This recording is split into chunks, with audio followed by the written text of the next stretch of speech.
Ok.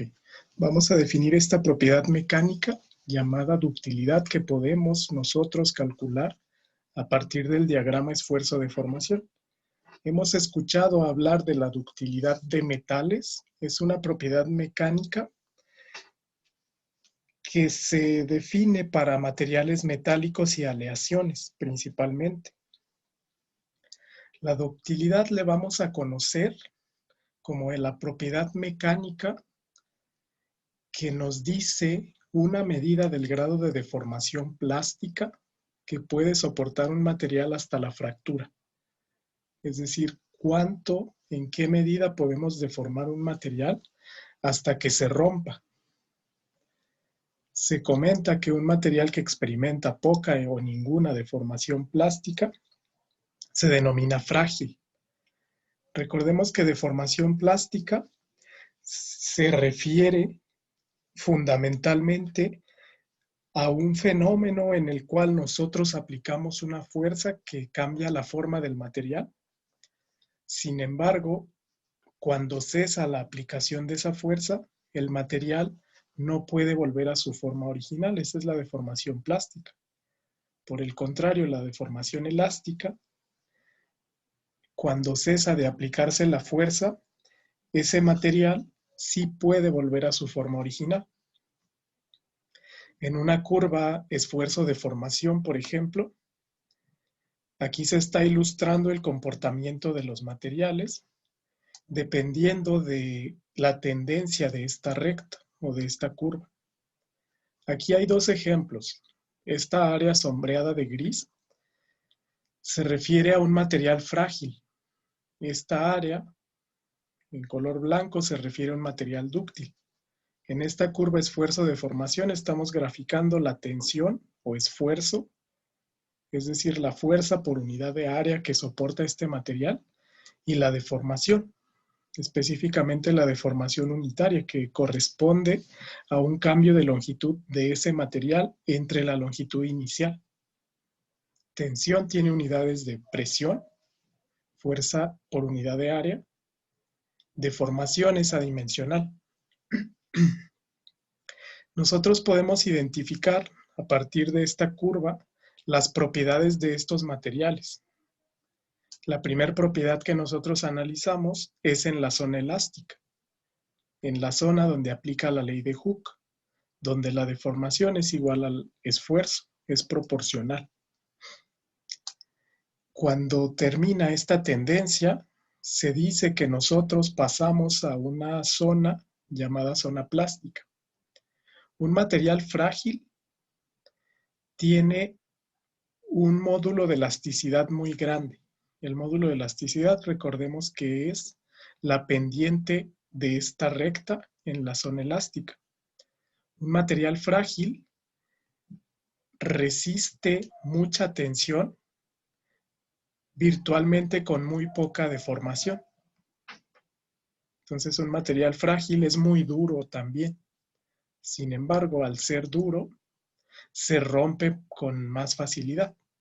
No lo vamos a poder deformar tan fácilmente, por lo que resiste mucha tensión hasta que eventualmente llega al punto de fractura, este punto denominado B. En cambio, un material dúctil es un material que bien puede ser menos duro y por lo tanto es maleable. Nosotros podemos moldearlo con más facilidad.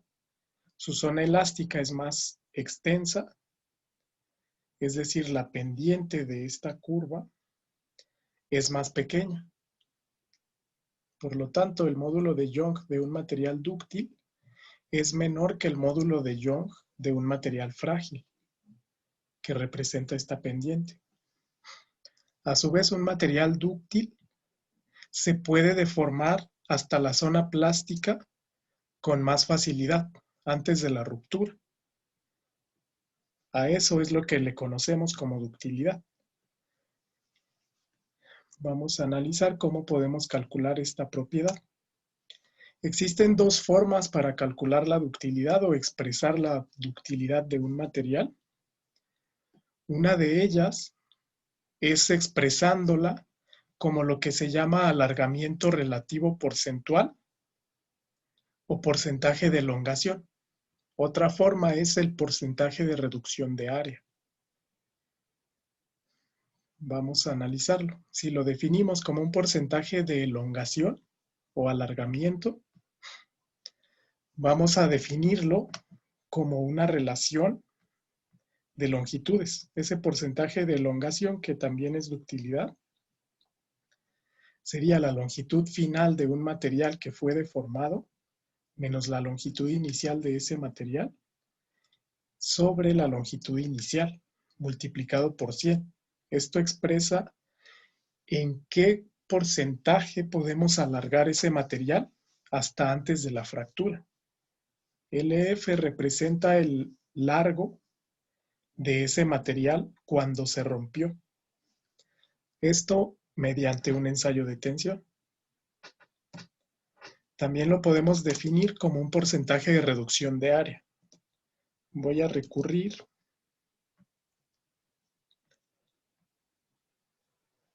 a una figura que hemos utilizado anteriormente, esta, para explicar este concepto.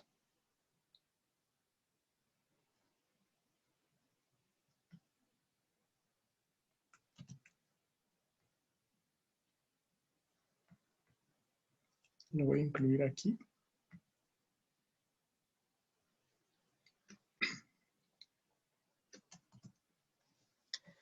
Estamos comentando que la ductilidad lo podemos nosotros expresar como porcentaje de alargamiento o porcentaje de reducción de área.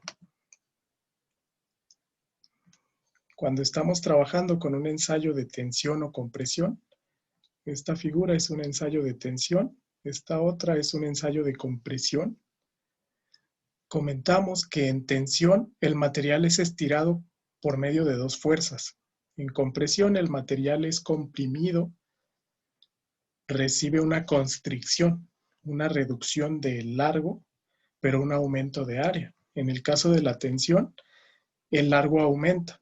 Las líneas punteadas representan la posición inicial de la probeta con sus dimensiones originales. Y aquí la línea sólida representa la misma probeta, pero después de haberse aplicado estas fuerzas de tensión o de compresión. Entonces notamos que en tensión el alargamiento aquí se expresa con L0 hasta una longitud de L final. El alargamiento ocurre en el eje axial, en la dirección de la fuerza. Sin embargo, en el otro eje, en el eje radial, notamos que se llevó una reducción de área. Entonces, por eso podemos expresar la ductilidad como porcentaje de alargamiento, qué porcentaje se alargó en esta dirección, o en qué porcentaje se redujo el área en esta otra dirección. Ya sabemos que la relación entre el alargamiento en el eje axial y el alargamiento en el eje radial lo podemos determinar utilizando el coeficiente de Poisson. Debido a esta característica, entonces nosotros podemos expresar la ductilidad de esas dos maneras.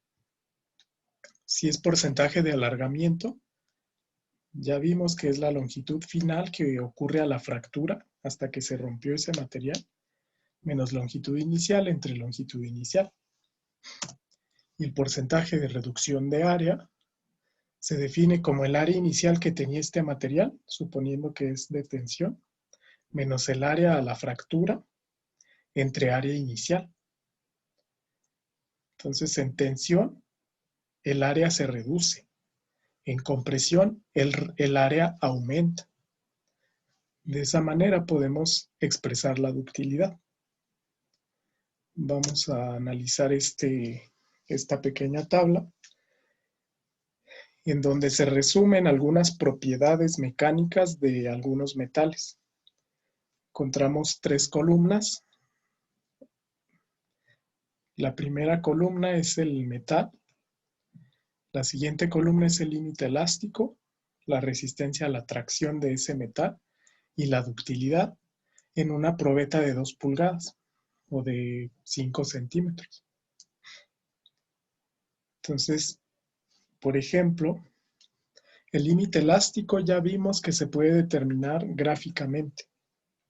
Estos son valores conocidos para diferentes metales.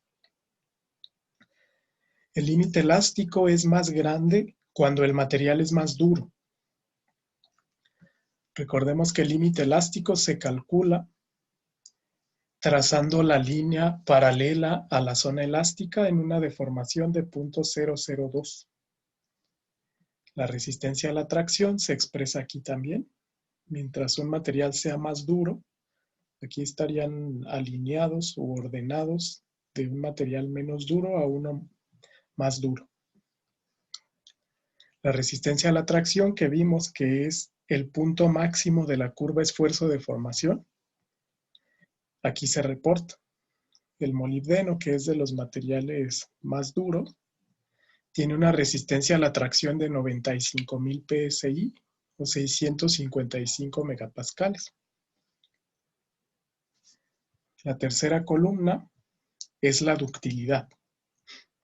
Noten que el límite elástico y resistencia aumenta con la dureza. Sin embargo, la ductilidad disminuye. Un material más blando va a tener una ductilidad mayor. Un material más duro va a ser más frágil y por lo tanto tiene una ductilidad más pequeña. Esta ductilidad se reporta como porcentaje de elongación o alargamiento. ¿Qué tanto hemos alargado el material en tensión hasta que se rompe? ¿Cómo lo podemos interpretar? Vamos a considerar un ejemplo. Pensemos en el cobre, que es un material metálico que se utiliza mucho en conducción eléctrica. Se utilizan cables de cobre para conducir la corriente eléctrica, aprovechando que su ductilidad es cerca del 45%. ¿Qué significaría esto? Que si nosotros tenemos una barra de cobre, por ejemplo, de 1 metro, esa barra de cobre la podemos alargar en forma de un cable hasta 45% de su longitud original. Si yo tenía una barra de cobre de 1 metro, después de aplicar una fuerza de tensión, son dos fuerzas opuestas, este material se puede alargar formando cables hasta una longitud final de 1.45 metros, por ejemplo. De esa manera puedo interpretar la ductilidad. Entonces, debido a esto, el cobre es muy maleable. En cambio, materiales más duros, como el molibdeno, solo se podría alargar un 35%. Aquí tenemos también, por ejemplo, el titanio. El titanio también es un material duro, en donde su ductilidad es cerca del 30%. Este es el pequeño resumen de ductilidad. Otras fuentes para consultar propiedades mecánicas de materiales, los anoté aquí. Ya hemos utilizado anteriormente esta base de datos para ver densidad, para ver radio atómico, por ejemplo, entre otras.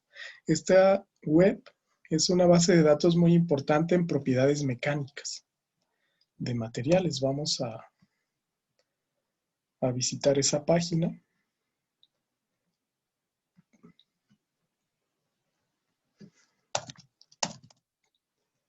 web.com.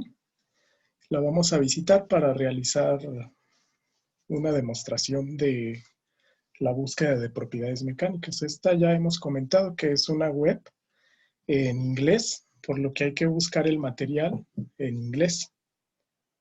Vamos a buscar, por ejemplo, ya hemos buscado cobre, copper. Aquí tenemos diferentes ejemplos de ese material dependiendo de su acabado mecánico o de su fabricación. El primero es un cobre recocido, un cobre trabajado en frío, por ejemplo. etcétera. Vamos a comparar las propiedades, por ejemplo, del cobre recocido, que es un tratamiento térmico para recuperar ductilidad. Los siguientes temas, de hecho, son estos dos. Vamos a ver qué es trabajo en frío y vamos a ver qué es recocido. Entonces vamos a abrir estas páginas. Trabajo en frío es un material que se endurece por deformación. Existen varios procesos de fabricación por los cuales podemos trabajar en frío un metal para endurecerlo, únicamente con trabajo mecánico. Ese material, se los comento de manera rápida, aumentaría propiedades mecánicas, pero disminuiría su ductilidad. La forma de recuperar esa ductilidad es por medio de un tratamiento térmico, un calentamiento a condiciones controladas, que se llama recocido. Lo vamos a analizar con más detenimiento. Vamos a ver primero qué propiedades tendrían estos metales. Un cobre trabajado en frío.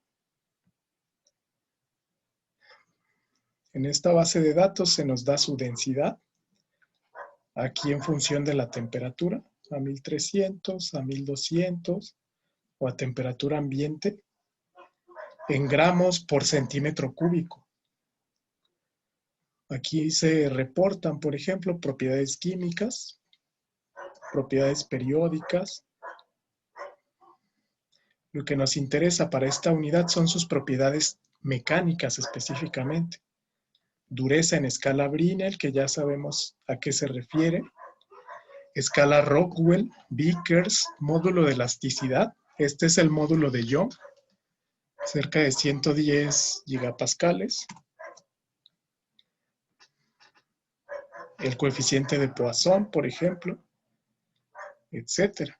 Y el módulo de cizalladura, o módulo de esfuerzo cortante, que ya analizamos también. Profe, ¿por qué el Rockwell tiene A y B? ¿Perdón? ¿Por qué el Rockwell tiene A y B? Ok. Ya analizamos la diferencia entre dureza Rockwell A y dureza Rockwell B. En estas escalas de indentación son mediciones de dureza por indentación, es decir, se hace incidir un indentador con cierto flujo, con cierta forma sobre la superficie del metal. Eso deja una marca y por medio de un análisis se puede determinar su dureza en diferentes escalas. La dureza Rockwell A y Rockwell B utiliza diferentes indentadores. Por eso tenemos dos escalas, pero fundamentalmente depende de la carga que se utilizó y de la forma del indentador. Gracias, profe. Otra propiedad mecánica que queríamos analizar es la ductilidad. Aquí no se reporta. Ok, en algunos metales se reporta como el porcentaje de reducción de área o porcentaje de elongación. Vamos a comparar, por ejemplo, con el cobre recocido. Tenemos su densidad no cambia. Y tenemos aquí las propiedades. Dureza de 50 en escala Vickers, por ejemplo, contra el cobre trabajado en frío. En escala Vickers tiene dureza de 100. Entonces el material trabajado en frío es más duro, pero es menos dúctil. Entonces, les comento, esta base de datos MathWeb es una fuente confiable para poder buscar estas propiedades mecánicas y poder comparar con los datos experimentales, por ejemplo. Vamos a regresar a la presentación.